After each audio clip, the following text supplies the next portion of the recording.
للہ الذی ذکرہ شرف للذاکرین وشکرہ فوز للشاکرین وطاعتہ نجات للمطیعین والصلاة والسلام والتحیۃ والاکرام علی اشرف النبیین وخاتم المرسلین سیدنا و مولانا ابی القاسم محمد و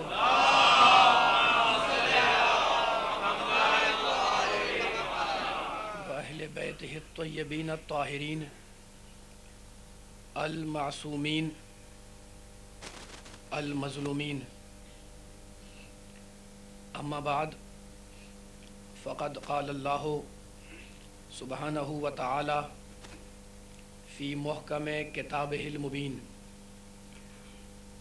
بسم اللہ الرحمن الرحیم.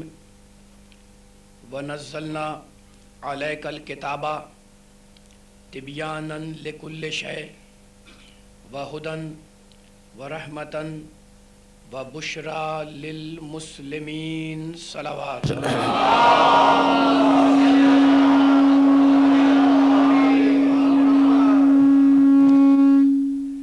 حضرات گرامی قدر، سامعین کرام، سورہ مبارکہ نحل 16واں سورہ قرآن مجید کا،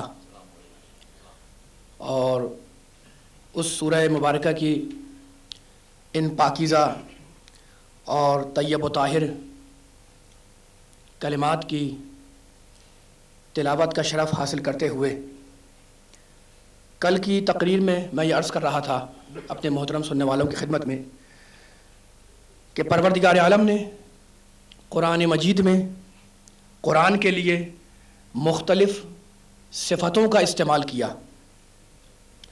کہیں پر کہا کہ یہ قرآن ہدایت ہے، کہیں کہا یہ قرآن بصیرت ہے ایمان والوں کے لیے. مختلف لفظوں سے پروردگار عالم نے قرآن مجید کا تعارف کرایا. عزیزوں، اگر غور کیا جائے تو ہمیں اس بات کا اندازہ ہوگا کہ دنیا کی جو بھی شے اور دنیا میں جو بھی چیز پائی جاتی ہے اس چیز کی کوئی نہ کوئی میزان ضرور ہے. میزان عربی کا لفظ ہے، اور یہ ظاہر ہے کہ عربی سے واقف حضرات میرے سامنے بیٹھے ہوئے ہیں. عربی میں میزان اور اردو میں ترازو، دو پلڑے داہنے بائیں رکھیں، بیچ میں ڈنڈی لگا دی جائے اور اس میں کوئی چیز رکھ کر آپ کوئی چیز تولیں، اسے کہتے ہیں میزان. اردو میں ترازو. تو ہر چیز کی کوئی نہ کوئی میزان ہے.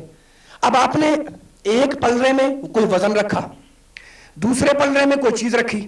جب دونوں برابر ہو گئے تو آپ نے کہا جناب یہ چیز اس چیز کے برابر ہے. ٹھیک ہے نا، یہ چیز اس چیز کے برابر ہے. تو اب ہر چیز کی کوئی نہ کوئی توجہ میزان ہے. مثلا شاعری، بہت سے شعراء شعر کہتے ہیں، تو شاعری اگر کوئی شے ہے تو اس کی بھی کوئی نہ کوئی میزان ہے. اور وہ میزان کیا ہے؟ وہ شاعری جن بحروں میں کی جاتی ہے وہ بحرے شاعری کی میزان قرار پاتے ہیں. شاعری کی میزان علم عروض، وہ بحرے جن میں شعر کہا جائے. اچھا فرض کریں آپ دبئی سے شارجہ آئے، ٹھیک ہے نا، اور 20 کلومیٹر لگ گئے. گاڑی میں میٹر لگا ہوا ہے، اس نے بتایا کہ جناب 20 کلومیٹر کا فاصلہ شارجہ سے دبئی ہے مثلا. اب وہ جو میٹر لگا ہوا ہے اور جو بتا رہا ہے وہ فاصلہ ناپنے کی میزان ہے. توجہ سننے والوں کی. علم سائنس اس کی میزان علم ریاضی ہے. جواہرات تولنے کی میزان اور ترازو اور ہے. گیہوں تولنے کی میزان اور ہے. ٹھیک ہے نا، یعنی جس ترازو میں جواہرات کو تولیں گے اس میں گیہوں کو نہیں تولیں گے، جس میں گیہوں تلے گا اس میں جواہرات نہیں تلیں گے. تو ہر چیز کی میزان اور ترازو الگ الگ ہے. بس پوچھنا چاہ رہا ہوں اپنے سارے محترم سننے والوں سے کہ ہدایت کی میزان ہو تو کیا ہو؟ بڑے صاحبان فکر بیٹھے ہوئے، ہر چیز کی کوئی نہ کوئی میزان ہے. یہ تمہید میں نے اس جملے کے لیے باندھی. فاصلہ ناپنے کی میزان میٹر ہے، جواہرات تولنے کی ترازو اور ہے، علم سائنس کی میزان اور ہے، سارے علوم کی میزان علم منطق ہے. علم منطق ایک ایسا آلہ ہے جس کے ذریعے سے علوم کو پرکھا جاتا ہے. تو سارے علوم کی میزان منطق، شاعری کی میزان وہ بہرے. تو اب ہدایت کی میزان ہو تو کیا ہو؟ اب میں نہیں کہوں گا، میرا اللہ سورہ بنی اسرائیل میں کہے گا اِنَّ هَذَا الْقُرْآنَ یہدی للتی ہی اقوم. یہ قرآن وہ ہے جو مضبوط ہاتھوں کی طرف انسانوں کی ہدایت کرتا ہے. یہ قرآن یہدی للتی ہی اقوم مضبوط ہاتھوں کی طرف انسانوں کی ہدایت کرتا ہے. تو اب پروردگار عالم نے مختلف مقامات پر قرآن کا تعارف کروایا. سورہ نحل 16 سورہ 64ویں آیت ہدن و رحمتن لقوم یؤمنون. یہ قرآن ہدایت ہے ان کے لیے جو ایمان لائے. اب دیکھ رہے ہیں اب ہدایت کی میزان اس کا تعارف کیسے ہو رہا ہے. یہ قرآن ہدایت ہے ان کے لیے جو ایمان لائیں، جو عقیدہ چاہتے ہیں، جو ایمان لاتے ہیں، ان کے لیے قرآن ہدایت ہے. پھر کسی مقام پہ شاہ فرمایا شہر رمضان الذی انزل فیہ قرآن ہدن للناس. یہ قرآن ہدایت ہے پوری انسانیت کے لیے. پھر کسی مقام پہ شاہ فرمایا سورہ بقرہ دوسرا سورہ وَإِن كُنتُمْ فِي رَيْبٍ مِّمَّا نَزَّلْنَا عَلَىٰ عَبْدِنَا فَأْتُوا بِسُورَةٍ مِّن مِّثْلِهِ. اگر سمجھتے ہو کہ یہ قرآن اللہ کی کتاب نہیں ہے تو اس جیسا ایک سورہ بنا کر لاؤ. وَإِن كُنتُمْ فِي رَيْبٍ مِّمَّا نَزَّلْنَا عَلَىٰ عَبْدِنَا فَأْتُوا بِسُورَةٍ مِّن مِّثْلِهِ. اگر سمجھتے ہو کہ یہ قرآن اللہ کی کتاب نہیں ہے تو اس جیسا ایک سورہ بنا کر لے آؤ. دوسرا سورہ 23ویں آیت اور اب 11واں سورہ سورہ ہود اور اس کی 13ویں آیت ارشاد ہوا فاتو بے عشر سور مثلہ مفتریات. ارے بھائی قرآن اگر سمجھتے ہو کہ اللہ کی کتاب نہیں ہے تو قرآن جیسے 10 سورے بنا کر لاؤ. سورہ بقرہ میں کہتا ہے ایک سورہ بنا کے لاؤ. سورہ ہود میں 11ویں سورے میں کہتا ہے فاتو بے عشر سور، قرآن جیسے 10 سورے بنا کر لاؤ. اور اب چیلنج کو اور بڑھا دیا. سورہ بنی اسرائیل 7واں سورہ قل لئن اجتمعت الانس والجن علی ان یاتوا بمثل هذا القرآن لا یاتون بمثلہ ولو کان بعضهم لبعض ظہیرا. اگر ساری دنیا کے انسان جمع ہو جائیں اور ساری دنیا کے جنات جمع ہو جائیں، کس بات پر؟ اس بات پر کہ قرآن جیسی کتاب لکھ کر لائیں گے تو ہرگز ہرگز قرآن جیسی کتاب نہیں لا سکتے. میں نے مختلف مقامات سے قرآن کی آیتیں پڑھی. اگر سارے انسان جمع ہو جائیں کہ قرآن جیسی کتاب لے کر لائیں، نہیں لا سکتے لکھ کر قرآن جیسی کتاب. چیلنج کر رہا ہے اللہ کہ ایک سورہ بنا کر لاؤ، پورا قرآن بنا کر لاؤ، 10 سورہ بنا کر لے کے آؤ. تو اب مجھے ایک جملہ کہنے دے، توریت اللہ کی کتاب ہے، کتاب ہدایت ہے. کس پر نازل ہوئی؟ حضرت موسیٰ پر. حضرت موسیٰ کا عصا معجزہ ہے، توریت معجزہ نہیں ہے. حضرت انجیل حضرت داؤد پر زبور نازل ہوئی. جب وہ تلاوت فرماتے تھے حضرت داؤد علیہ السلام تو پہاڑوں سے تلاوت کی آواز آتی تھی. وہ تلاوت کی آوازوں کا آنا ان کا معجزہ تھا. زبور بطور معجزہ نہیں آئی. کتاب ہدایت ہے، اللہ کی کتاب ہے، بطور معجزہ نہیں آئی. انجیل حضرت عیسیٰ پہ نازل ہوئی، ان کے لیے آسمان سے کھانا بھی آیا. کھانے کا آنا معجزہ تھا، انجیل معجزہ نہیں تھی. واحد کتاب ہے قرآن مجید جسے اللہ نے ہدایت کی میزان بھی بنایا، ہدایت کا معجزہ بھی بنا کر بھیجا. بلند ترین صلوات بھیج دے محمد والے محمد پر.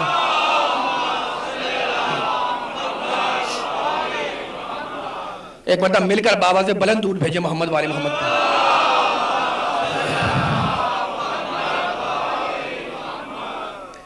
واحد کتاب قرآن مجید ہے جسے اللہ نے ہدایت کا معجزہ بھی بنایا، ہدایت کی میزان بھی بنا کر بھیجا. اب یہ قرآن کی آیتیں پڑھ رہا تھا میں، اور اب قرآن صامت ہے اور میرے سامنے قرآن صامت اور قرآن ناطق دونوں کے ماننے والے بیٹھے ہوئے ہیں. اب نہج البلاغہ میں جو میرے مولا علی نے قرآن کی فضیلت بیان کی وہ جملہ سنو. توجہ ہے سننے والوں کی؟ علی نہج البلاغہ میں قرآن کی فضیلت بیان کر رہے ہیں، کہنے لگے میرے اللہ نے سما میرے بھائی محمد پر وہ کتاب اتاری، علی کہہ رہے ہیں نورن لا تطفئ مصابیحہ، وہ قرآن ایسی کتاب اللہ نے میرے بھائی محمد پر اتاری جو ایسا نور ہے جس کی قندیلیں کبھی گل نہیں ہوتی،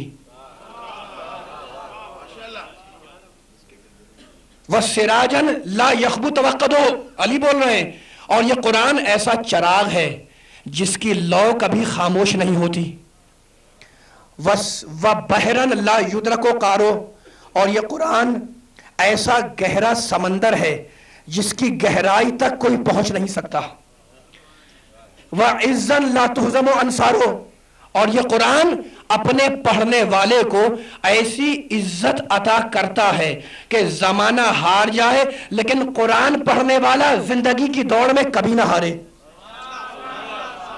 بھائی تو علی بول رہے ہیں نا، بس علی کے جملے سنو، قرآن ناطق کیا بول رہا ہے قرآن سامت کے لیے، پھر آگے بڑھ کے علی نے آواز دی وَرِیاضُ الْعَدْلِ وَغُدْرَانُ نہج البلاغہ، اور یہ قرآن علی بول رہے ہیں یہ قرآن اپنے پڑھنے والوں کو عزت عطا کرتا ہے، اور اس کے بعد کہتے ہیں وَرِیاضُ الْعَدْلِ وَغُدْرَانُ، یہ قرآن عدل کا باغیچہ ہے،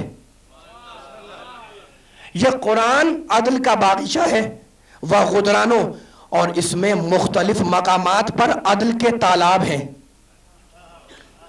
جَعَلَهُ اللَّهُ رَيًّا لِعَطَشِ الْعُلَمَاءِ وَرَبِيعًا لِقُلُوبِ الْفُقَهَاء، اللہ نے اس قرآن کو علماء کی تشنگی کے لیے، علی بول رہے ہیں اللہ نے قرآن کو علماء کی تشنگی کے لیے ایسا پانی بنایا جسے پی کر وہ سیراب ہو جائیں، وَعِلْمًا لِمَنْ وَعَى وَحُكْمًا لِمَنْ قَضَى، اور علی بول رہے ہیں یہ قرآن علم ہے اس کے لیے جو سمجھ سے کام لے، وَحَدِيثًا لِمَنْ رَوَى، یہ قرآن سچی بات ہے اس کے لیے جو سچ بولنے کا عادی ہو، وَحُكْمًا لِمَنْ قَضَى، یہ قرآن سچا فیصلہ ہے اس کے لیے جو سچا فیصلہ کرنے کا عادی ہو۔ قرآن پر جس طریقے سے علی نے گفتگو کی کسی نے ایسی گفتگو نہیں کی، گفتگو تو وہ کرے جو پہلے قرآن سمجھ چکا ہو، علی کے چاہنے والوں گفتگو تو وہ کرے جو پہلے قرآن کو سمجھ چکا ہو۔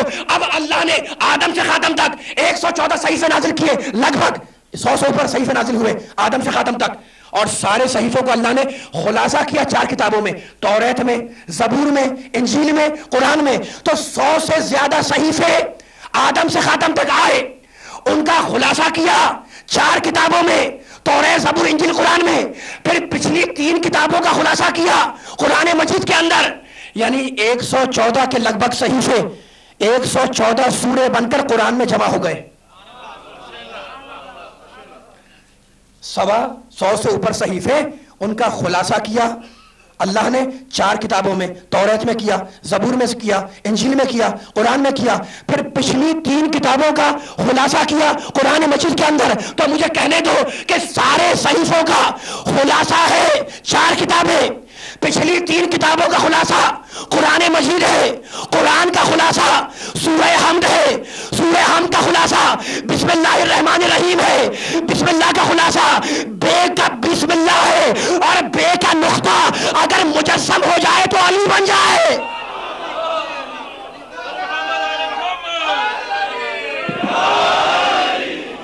توجہ ہے؟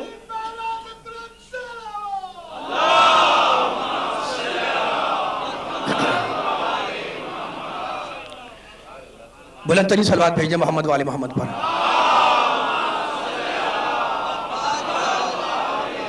ایک مرتبہ اور ذرا مل کے سارے بلند ترین صلوات بھیجیں محمد والے محمد پر۔ صلی اللہ محمد والے محمد۔ بس میں قرآن اور اطرت کے ماننے والوں کے سامنے علی کے جملوں سے قرآن کا تعارف کرا رہا تھا۔ قرآن ایسا نور ہے جس کی قندیلیں کبھی خاموش نہیں ہو سکتی۔ قرآن علی کہہ رہے ہیں ایسا سمندر ہے جس کی گہرائی تک کوئی نہیں پہنچ سکتا۔ قرآن اپنے پڑھنے والے کو عزت عطا کرتا ہے۔ میرا مولا علی بول رہا ہے اور اب میں نہیں بول رہا، اللہ بول رہا ہے سورہ بینہ کے اندر، رسول من اللہ یتلو صحفا مطہرہ، یہ قرآن اللہ کی طرف سے پاکیزہ صحیفے بن کر آیا۔ یتلو صحفا مطہرہ، اللہ کی طرف سے قرآن مجید پاکیزہ طیب و طاہر صحیفوں کی صورت میں نازل ہوا. سورہ بینہ میں کیا کہا اللہ نے؟ رسول من اللہ یتلو صحفا مطہرہ. رسول اللہ کی طرف سے آیا، اس کا کام کیا ہے کہ وہ صحیفوں کی تلاوت کرے، پاک و پاکیزہ صحیفوں کی تلاوت کرے. تو قرآن کیا ہے؟ بولے بھائی، پاک صحیفے ہیں نا؟ قرآن پاکیزہ صحیفے ہیں. یا اعتراض ہے آپ کو اس بات پر؟ سارے مسلمان بیٹھے میرے سامنے، تو قرآن پر تو کسی کو اعتراض نہیں ہے. جب اللہ کہتے ہیں کہ پاک صحیفے ہیں تو سب مانیں گے، میں بھی مانوں گا، آپ بھی مانیں گے. تو قرآن پاکیزہ صحیفے بن کر اللہ کی طرف سے آیا. بس اب اگر جو دلیل دینا چاہ رہا ہوں وہ دلیل پہنچ جائے، جتنے سامنے دائیں بائیں بیٹھے ذرا میرے سامنے بولتے رہا کریں تاکہ مجھے پڑھنے میں آسانی ہو جائے. یتلو صحفا مطہرہ، قرآن پاکیزہ صحیفے بن کر آیا. یہ سورہ بینہ میں. اور اب سورہ عبسہ میں کہا مطہرہ، مرفوعات مطہرہ. یہ قرآن اللہ کی طرف سے آیا، اس کا ایک ایک حرف بہت بلند ہے. مطہرہ، اس کا ایک ایک جملہ انتہائی پاک و پاکیزہ ہے. تو قرآن پاکیزہ صحیفے بھی ہے، قرآن پاکیزہ صحیفے بھی ہے، قرآن کا ہر ہر جملہ پاک و پاکیزہ ہے. اگر آیت نہ ملے تو میرا کل گریبان پکڑ لینا. قرآن پاکیزہ صحیفے، قرآن پاکیزہ جملے، قرآن کی آیت پاکیزہ، قرآن کا ہر حرف پاکیزہ. تو اب مجھے بتاؤ کہ وہ قرآن جو اتنا پاکیزہ ہو کہ اگر میں منبر پر قرآن لے کر بیٹھ جاؤں اور میرے سننے والے جو بیٹھے ہوئے ہیں ان سے کہوں جناب کھڑے ہو اور آ کر قرآن کے حروف پر ہاتھ رکھ کے بتلائیں. سارا مجمع پاک بیٹھا ہوا ہے، لیکن قرآن کے حروف پر ہاتھ رکھنے کے لیے آپ کو وضو کی ضرورت ہے.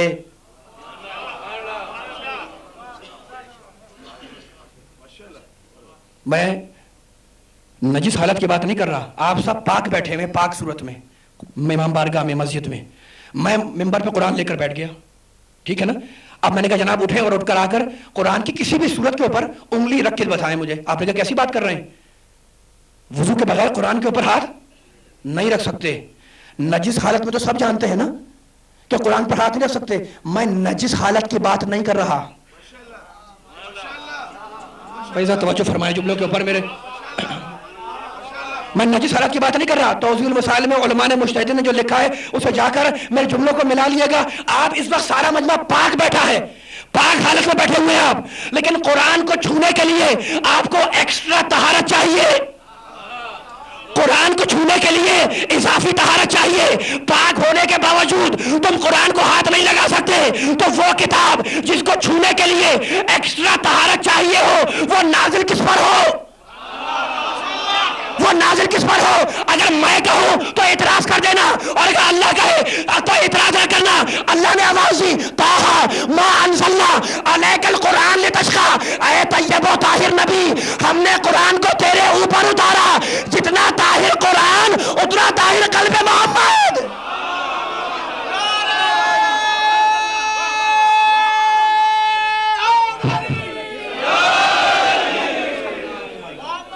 پیش کریں.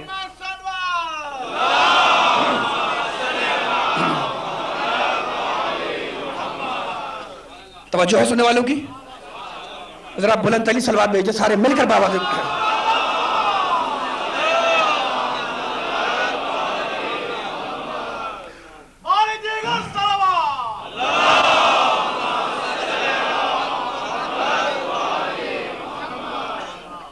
اتنا طاہر قرآن جسے پاک بھی بیٹھے ہیں آپ لیکن چھو نہیں سکتے، ٹھیک ہے نا؟ ایکسٹرا طہارت چاہیے چھونے کے لیے.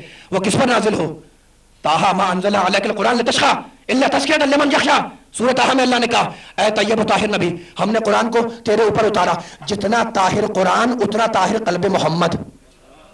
بس نبی کے چارے والوں ذرا بیدار رہنا، جتنا طاہر قرآن اتنا طاہر قلب محمد ہے. تو اب قرآن پاکیزہ کلمات ہیں، قرآن پاک پیغام ہے.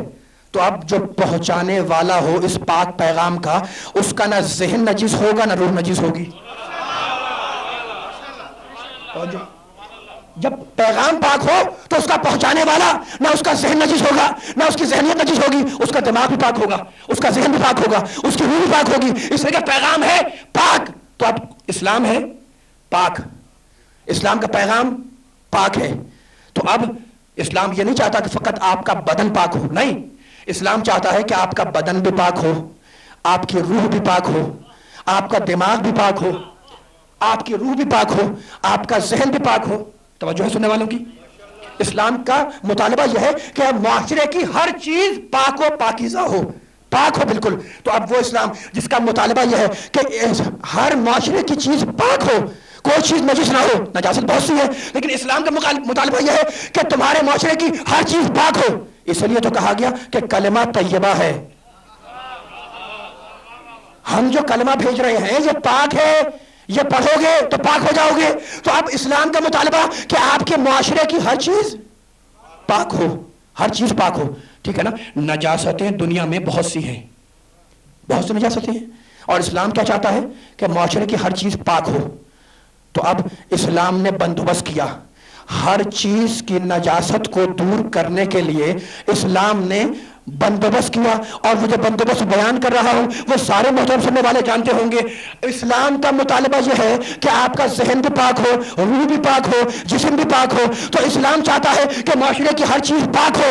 اب اس نے بندوبست کیا ہر چیز کی نجاست کو دور کرنے کے لیے. اسلام نے الگ الگ پانی رکھا. اسلام نے ہر چیز کو نجاست کو دور کرنے کے لیے الگ الگ پانی رکھا. اب آپ پوچھیں گے نا بھیا آپ کیا کہہ رہے ہیں؟ میں بالکل صحیح کہہ رہا ہوں.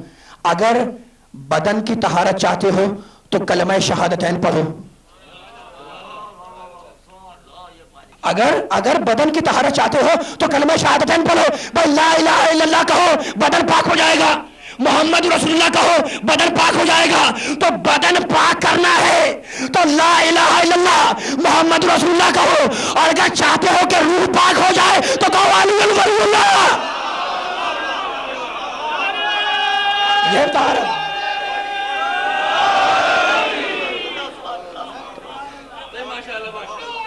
جو ہے پہنچے سننے والوں تک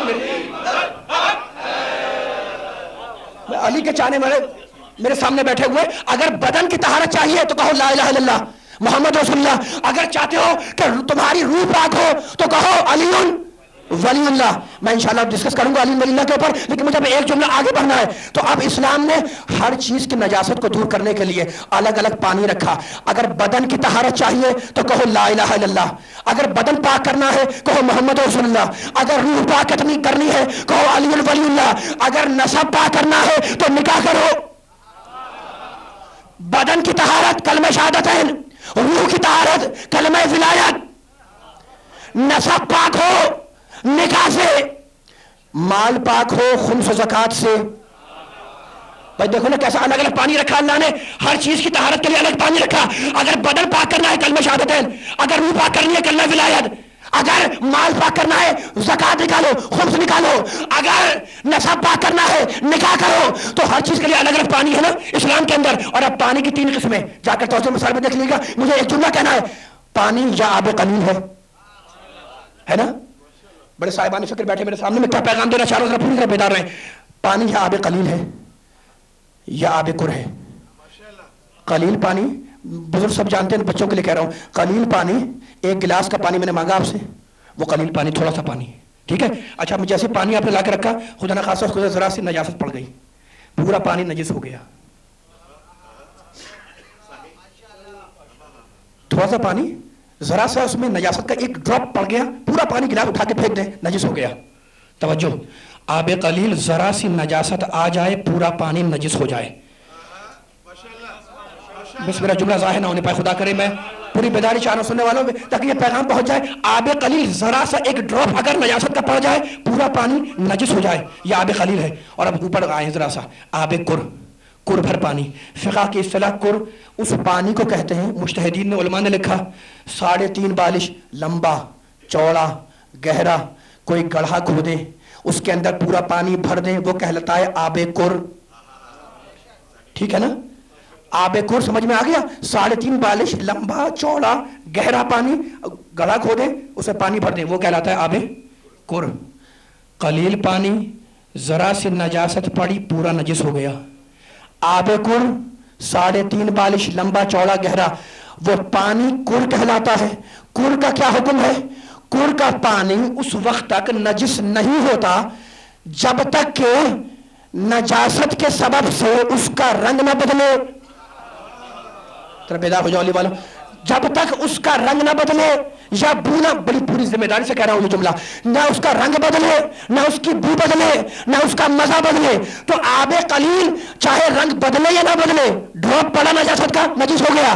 آب کل ذرا سا اگر اس کے اندر پانی میں نجاست آئی, جب تک رنگ نہ بدلے نجس نہیں ہوگا. اور اب اس سے بڑھ کر دریا کا پانی سارے دنیا کی نجاستیں ڈال دو, اس کی طہارت پہ کوئی اثر نہیں پڑتا.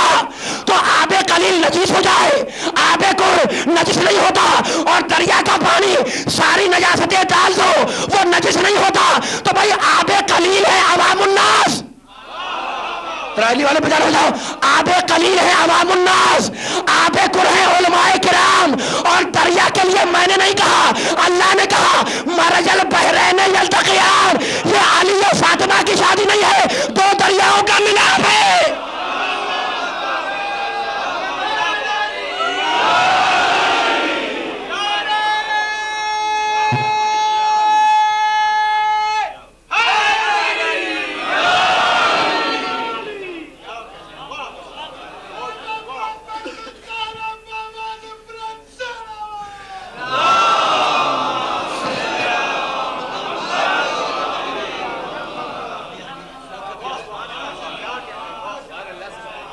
مرج البحرین یلتقیان, یہ علی و فاطمہ کی شادی نہیں ہے, دو دریاؤں کا ملاپ ہے. تو اب اسلام کی خواہش یہ ہے کہ انسان کی بدن کی ہر چیز پاک ہو, معاشرہ پاک ہو, روح پاک ہو, ہر عضو پاک ہو انسان کا, ہر انسان کے معاشرے کا, اس کی ذہنیت پاک ہو, اس کا دل و دماغ پاک ہو. اس لیے کہ جو قرآن آیا وہ پاک آیا, جو رسول آیا وہ پاک آیا, جو قرآن کا وارث آیا وہ پاک آیا. تو اب جو اس کا مطالبہ یہ ہے کہ تم جو اسلام قبول کرے ان معاشرے کی ہر چیز پاک ہو. تو میں نے کیا کہا تھا, لا الہ الا اللہ بدن کو پاک کرتا ہے, محمد رسول اللہ بدن کو پاک کرتا ہے, اور علی ولی اللہ روح کو پاک کرتا ہے. میرے سامنے علی کے چاہنے والے بیٹھے ہوئے ہیں, اور کلمہ علی ولی اللہ کا ورد کرنے والے میرے داہنے بائیں بیٹھے ہیں, بزرگ بھی ہیں, نوجوان بھی, بچے بھی ہیں. بھائی کہتے ہو نا علی ولی اللہ و وصی رسول اللہ و خلیفتہ بلا فصل, ٹھیک ہے نا, اس کا تو ورد کرتے رہتے ہیں آپ, ٹھیک ہے. لیکن آپ دیکھو ممبر آل محمد کے مقصد کے پہنچانے کا ایک وسیلہ ہے. اب اعتراض کرنے والوں نے اعتراض کیا, کہنے لگے لا الہ الا اللہ تو ٹھیک ہے, محمد رسول اللہ وہ بھی ٹھیک ہے, علی ولی اللہ وہ بھی ٹھیک ہے, وہ بھی ٹھیک ہے, لیکن یہ کیا بات ہوئی, وہ وصی رسول اللہ و خلیفتہ بلا فصل.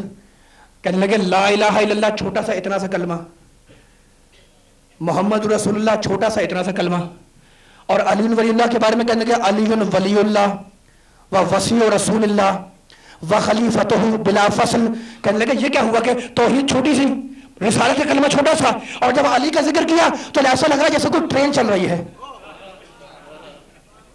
بھئی اعتراض ہے یا نہیں؟ توجہ سننے والوں کی, بس جملہ چاہنا, علی کے چاہنے والوں کی خدمت میں ایک پیغام دینا چاہ رہا ہوں, مجھے آگے بڑھنا ہے. کہنے لگے علی ولی اللہ ٹھیک ہے, لیکن یہ کیا بات ہوئی کہ لا الہ الا اللہ چھوٹا سا, محمد رسول اللہ چھوٹا سا, اور جب علی کا ذکر آیا تو علی ولی اللہ و وصی رسول اللہ و خلیفتہ بلا فصل. اعتراض ہے نا, اور دم ہے اعتراض کے اندر. کہنے لگے ایسا لگ رہا ہے جیسے کوئی ٹرین چل رہی ہو, نہ لا الہ الا اللہ پہ رکے, نہ محمد رسول اللہ پہ رکے, اور علی کے بعد میں پوری ٹرین چلا دی. تو اب میں جملہ کہوں گا, اور جملے میں کوئی اپنا جملہ نہیں کہوں گا, قرآن کی آیت پڑھوں گا. ہمارا کلمہ آیت سے ہٹ کر نہیں ہے, توجہ شہروں والی والوں, ہمارا کلمہ آیت سے ہٹ کر نہیں ہے. بھائی اگر دلیل نہ دوں تو ممبر سے نہیں اتروں گا. کہنے لگے لا الہ الا اللہ, لا الہ الا اللہ کے معنی میں دلیل دوں میں, آیا ولایت انما ولیکم اللہ. بھائی آیت پر اگر ایمان ہوگا مسلمان کا تو آیت کو مانے گا نا اور اقرار کرے گا. تو جب اللہ نے کہا کہ انما ولیکم اللہ, ہم نے کہا لا الہ الا اللہ. حضرت بیٹا رجالی والوں, آیت نے کہا ورسولہ, ہم نے کہا محمد رسول اللہ. اور اب اللہ کہنے لگا والذین آمنوا الذین یقیمون الصلاۃ ویؤتون الزکاۃ وهم راکعون. ہم نے کہا علی ولی اللہ و وصی رسول اللہ و خلیفتہ بلا فصل. تو اب اللہ پہ اعتراض کرو کہ وہ کیوں ٹرین چلا رہا ہے, اس پہ اعتراض کرو. دونوں ہاتھ بن کر کے نعرے حیدری, اللہ پہ اعتراض کرو.